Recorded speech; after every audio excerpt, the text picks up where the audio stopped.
Alors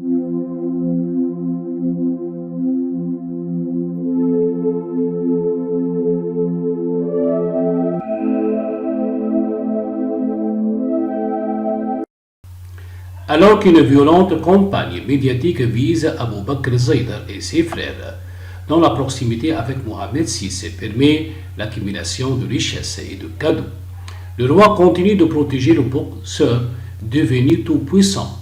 Mais est-il au courant de tout ce qu'il est écrit sur ses amis ou est-il totalement sous emprise? De mémoire de journaliste marocain, on n'avait jamais vu une chose pareille, une furieuse campagne de presse orchestrée par le régime soutenu dans le temps et assaillie d'une totale impunité judiciaire, avec comme seul but de se défaire d'un groupe de personnes et particulièrement d'un jeune homme qu'on juge proche du roi. Affaire Jassé. Durant le long règne de Hassan II, jamais une chasse à cour de cette envergure n'aurait pu être menée sans le feu vert des défunts souverains ou de son bras droit, le puissant ministre de l'Intérieur, Idriss Basri. Mais le régime précédent évitait souvent la médiatisation et concluait rapidement l'opération par le bannissement ou l'élimination physique de la cible. Aujourd'hui, c'est différent. Certains pontes de l'État profond veulent éliminer une personne de l'entourage royal contre apparemment la volonté du roi, et la presse marocaine est mise à contribution pour malmener médiatiquement ce favori. On va jusqu'à maintenant.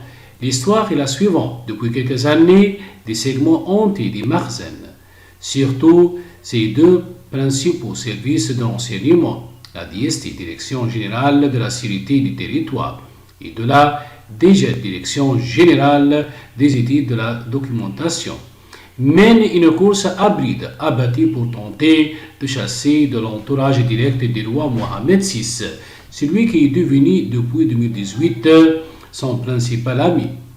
Il s'agit d'Abu Bakr Zaydar, un boxeur MMA, Mixed Martial Arts, né à Cologne, en Allemagne, de parents immigrés originaires d'Al-Hoceima.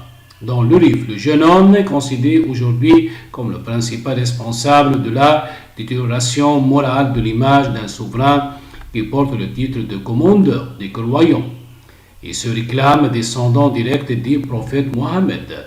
Palais, voiture de luxe et juteuse concession. Contrairement à d'autres favoris dans le passé, celui-ci ne se cache pas. Il a pris ses aises, installé au palais royal de Rabat. Bakr Zaydar, comme on l'appelle, a fait depuis venir ses deux frères, Othman et Omar, ainsi que d'autres membres de sa famille. Selon ce qu'on sait de sources dignes de foi, il y règne en maître avec l'onction d'un roi gravement malade, mais qui le défend et le couvre de cadeaux et de somptueuses prébendes. Un palais à Tanger, des voitures de luxe et de juteuses concessions commerciales obtenues avec une facilité déconcertante. La fratrie Az-Zaydar est considérée aujourd'hui 4 ans seulement après avoir mis les pieds au Maroc comme une prospère famille rentière.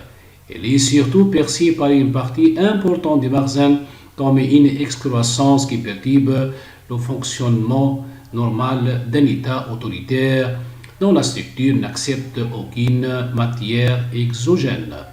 Les frères Zaydar se comportent comme un territoire conquis.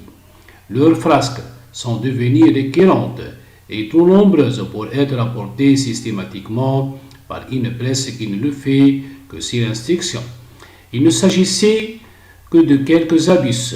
La chose resterait confinée dans la galaxie des eaux trans et excès permis aux membres de la famille royale, à leurs nombreuses smalas et à la jeunesse dorée marocaine. Mais là, c'est plus grave. Il y a manifestement mélange de genre entre la sphère intime et l'État. Par exemple, en 2019, Bakr Zaydar est allé en visite quasi officielle dans le territoire disputée du Sahara occidental, où la population l'a découvert en train de parader dans les rues de la ville de l'Aïnoun dans une voiture conduite par le wali de la région. Officiellement, il n'a aucune fonction au sein de l'administration marocaine. Et en 2020, on l'a également vu inspectant en fait vociférant en menaçant les médecins et les infirmières d'un hôpital public de la capitale durant la pandémie de Covid-19. Il existe d'autres écarts, des histoires colportées, mais invérifiables et qui n'ont pas été jugées dignes de publication par les marionnettes de l'information. Cette information d'un pugiliste qu'on dit violent dans les affaires de l'État ne perturbe pas outre mesure le citoyen marocain lambda, pourtant alimenté avec des informations choisies et ajustées. Elle bouscule plutôt la structure opaque du pouvoir au Maroc, celle-là même qui a consenti il y a quelques années à l'irruption de Bakr Zaïtar dans la société marocaine.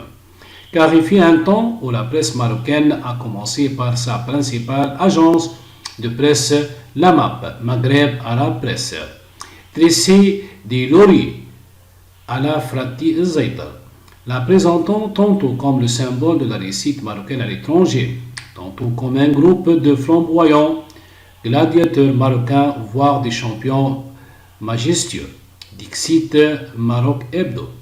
Des repris de justice multirécidiviste, c'est en 2018, c'est le roi en personne qui avait donné le coup de départ de ces articles dithyrambiques.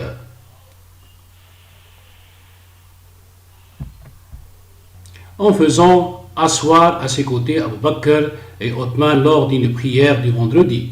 Un privilège raricisme s'étrangle aujourd'hui les anciens flagourneurs devenus contempteurs. Si les services de l'enseignement marocain avaient pris la peine de fouiller en 2018 dans le passé des nouvelles amies du roi, ils auraient facilement trouvé ce que Express, un site proche des milieux sécuritaires, a livré ses lecteurs le 1er mai 2021, car Bakr Zaïtar et ses frères sont des repris de justice multirécidivistes condamnés en de multiples reprises pour des délits et des crimes en Allemagne, vol, extorsion de fonds, fraude, violence physique, association de malfaiteurs, vol qualifié et récidive, escroquerie informatique, conduite sans permis, atteinte à l'intégrité physique causant une incapacité permanente, coups et blessures, trafic de stupéfiants, faux et usage de faux et résistance à force de l'ordre. Voilà le très long casier judiciaire des Zaïtar livré par ce site à ses lecteurs. Inutile de préciser que cet article non signé n'est pas le fait d'une minutieuse enquête journalistique, sinon le fruit d'une exhaustive recherche menée par un service étatique qui a soudainement découvert quand les frères Zaïtar ont commencé à devenir gênants, qu'ils étaient des gangsters et des voleurs. C'est tout ce qui est distillé en toute impunité par les médias proches de l'État. Et vrai, le problème est majeur pour la monarchie.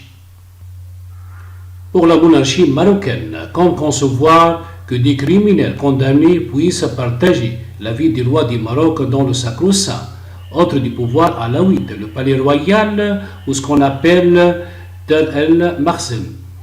Et une question qui vise machinalement, Mohamed VI est-il au courant de tout ce qui est écrit sur ses amis ou est-il totalement sous emprise? Des informations en provenance des palais de Rabat mais qui ne sont pas publiées. Celles-là, en raison de leur contenu sensible, ne sont pas rassurantes. Bakr Zaïtar serait devenu un chambellan officieux du roi qui détient le privilège de juger, qui a le droit d'être reçu et qui n'aura pas même les conseillers royaux du premier cercle, ceux qui ont étudié avec le souverain ou qui entretiennent avec lui une vieille amitié, doivent passer par les fourches codines du germano-marocain. Il y a quelques semaines, le frère et le cousin du roi Rachid et Ismail El Aloui, plus connus sous leur alias de Moulay Rachid et Moulay Ismail, ont été priés par Abu Bakr Zaïta de se retirer après une brève conversation avec le souverain. Le boxeur aurait argué une soudaine fatigue de Mohamed VI pour se débarrasser d'eux. Récemment, la nouvelle famille du roi, comme l'appelle cruellement la presse étrangère, a bouleversé la structure de la sécurité royale en changeant les hommes chargés de protéger le souverain. Les frères Zaïta se sont mis à dos l'appareil sécuritaire marocain, avance un journaliste fin connaisseur des dédales d'El Makhzen. Celui-ci explique qu'Abou Bakr Zaïta a obligé il y a peu le puissant chef de toutes les polices marocaines, la Sûreté nationale et la DST, Abdellatif Hamouchi, de lancer des recherches pour trouver un membre de sa famille qui se serait perdu à Rabat. Dégage d'impunité. Cette affaire rappelle qu'il y a quelques années, toute la police de Rabat a été obligée par le même Zaïta de laisser ses menus affaires pour le trouver. Son chien égaré quelque part dans la capitale du royaume. Une humiliation majuscule pour Hamouchi, le chef d'orchestre de la répression, tous azimuts qui s'est abattu sur le Maroc ces dernières années. Quand le grand patron de la sécurité nationale et paladin des succès infinis de la lutte contre le terrorisme islamiste avait obligé de chercher le chiot d'un Gangster, voilà qui ne manque pas de piquant. Mais on imagine mal Hamouchi en son alter ego de la DGED, Mohamed Yassine Mansouri, s'en prendre un ami intime du roi par pire vengeance. Cela ne sied point aux hommes du Makhzen, tous nourris au biberon de l'obéissance et de la soumission absolue au même du pays.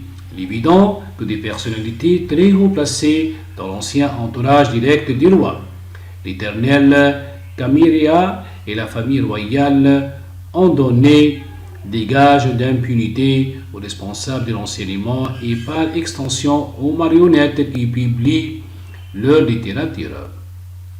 Les conseillers du roi, à commencer par le premier d'entre eux, Foued Ali El-Hamma, les sœurs de Mohamed VI et peut-être même son fils Hassan, héritier du trône, ne sont pas contents de la tournure qui a pris cette amitié. Il est très probable que ce soit eux qui soient derrière la campagne visant à Bakr Zaïta et compagnie, explique notre source. Une campagne qui a atteint des sommets l'année dernière quand le favori a été menacé de mort par le site Express qui lui a prédit une fin identique à celle de Raspourine. Quand on sait comment a été exécuté Raspourine et par qui.